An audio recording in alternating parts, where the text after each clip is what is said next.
Pemerintahan Islam. Islam terus berkembang seiring perubahan zaman, begitupun dalam sistem pemerintahannya. Pada masa Rasulullah SAW, sistem pemerintahan berbentuk teokratis, di mana Allah adalah pusat pemerintahan tertinggi. Setiap ada permasalahan dan sebagainya, Allah akan menurunkan wahyu kepada Rasulullah untuk disampaikan kepada umatnya.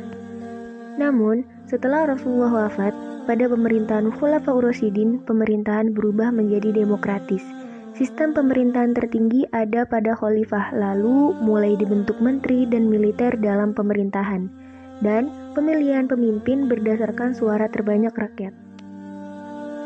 Sistem demokrasi hanya berjalan selama 4 periode, masa kekuasaan Abu Bakar, Umar bin Khattab, Utsman bin Affan, dan Ali bin Abi Thalib.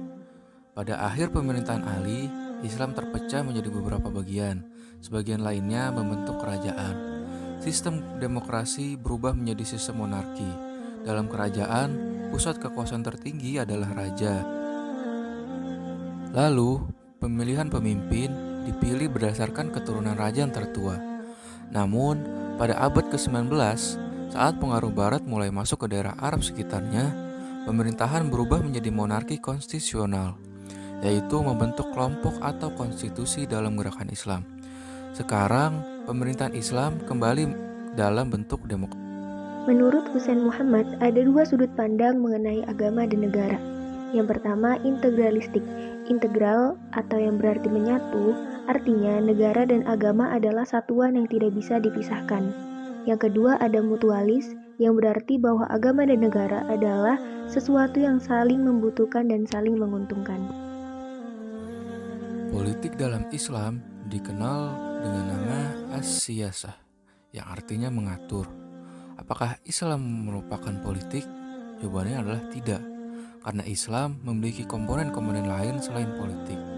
Lalu apakah boleh melakukan politik dalam Islam? Jawabannya adalah boleh.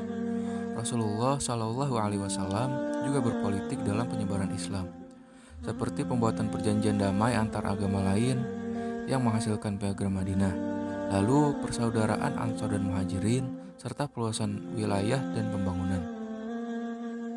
Hal ini terserah kepada pertimbangan akal, pengalaman bangsa-bangsa, dan konstitusi politik. Perencanaan militer Islam, pembangunan kota, dan lain-lain tidak ada hubungannya sama sekali dengan agama. Adapun dalam bernegara, agama memiliki beberapa peran penting. Sebagai jiwa dan sumber nilai pemikiran, etik, dan kebaikan publik yang penuh makna, serta sebagai sumber kehidupan yang damai, moderat, toleran, ukhuwah, dan keutamaan.